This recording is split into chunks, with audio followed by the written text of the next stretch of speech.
मावनाय दांनाया जेब्लायबो जोबा मानसिया जेसेबांसिम थांनानै थागोन एसेबांसिम पृथिबियाव मावनांगौ खामानिया थाबाय थागोन नाथाय बेनि गेजेराव बयनिख्रुइ गोनांथिया जादों जोंना हारिनि खौसेथि दा हारिखौ लानानै गोबां मानसिया दिनै जोंखौ बर' हारिखौ लानानै बोखावफ्लेनायनि सिन्था सरसा खालामनायखौ जोङो मोनदांनो मोनदों राजखान्थिक भाबै समाजखान्थिक भाबै अर्थनैतिक भाबै जोंखौ बोखावफ्लेनो नागिरदों बेनिफ्राय सांग्रां जानायनि सम मोनसे फैदों प्राइमारि UPPL दोलोनि बानजायनायाव दिनै जोङो आस्राबारि बाथौ थानसालिनि गासैबो दैदेनगिरि आरो माइनाव बिमा बिथांमोनजों जों जथायै गामिनि जौगाथायखौ लानानै जोङो दान्दिसे सावरायनायनि हाबाफारि लादों बेजों लोगोसे जोंहा बेवहाय जोंनि मानव गेदेर सि प्रमद बर' बिथांनि दैदेननायाव PNRD डिपार्टमेन्टनिफ्राय जोंना 11 लाखनि मोनसे खामानि हरदोंमोन बिनि गोथार हाबाफारिखौबो दरजा बेखेवनाय हाबाफारिखौ दिनै मावफुंबाय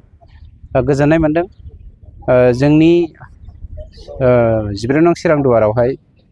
मानव गेदेर प्रमद बर' बिथांनि दैदेननायाव जेसेबां मानि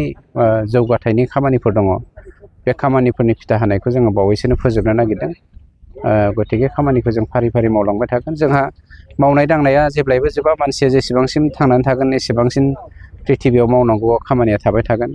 नाथाय बेनि गेजेराव बयनिख्रुइ गोनांथिया जादों जोंना हारिनि खौसेथि दा हारिखौ लानानै गोबां मानसिया दिनै जोंखौ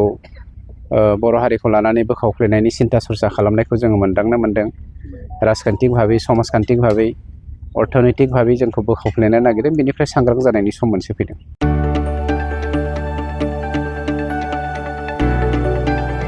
गोजोनथाव खौरां बर'नि आंगोथार गोथाव ओंख्रि जानो मोजां मोनग्रा रायजो राजाफोरनि थाखाय गोजोनथाव खौरां बर'नि आंगोथार ओंख्रि जानो मोजां मोनग्रा रायजो राजाफोरा बे गोदानै खुलिनाय लाइजौ हटेलाव हाबफैनो हागोन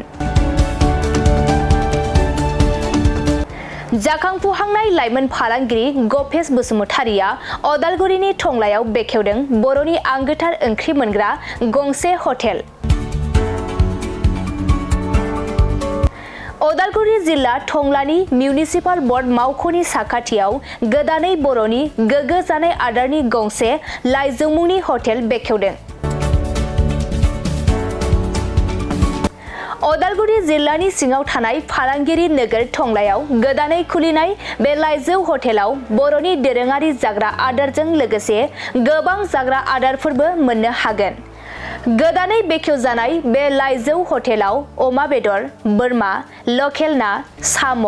नारजि अनला खारै थास' मैथा आरो नाफाम आरो गोबां आइटेमफोरखौ मोननो हागोन बेनिखायनो नोंथाङाबो अदालगुरि जिल्ला टंला लामाजों थांलाय फैलाय खालामोब्ला बे गोदानै खुलिजानाय लाइजौ हटेलाव हाबनानै बर'नि दोरोङारि गोथाव जाग्रा आदारफोरखौ जालांनो हागोन आरो नोंथाङा नैबे 9101758967 जानबुं नम्बरनि गेजेरजों खौरां लाहरनानै आबुङै मिथिना लानो हागोन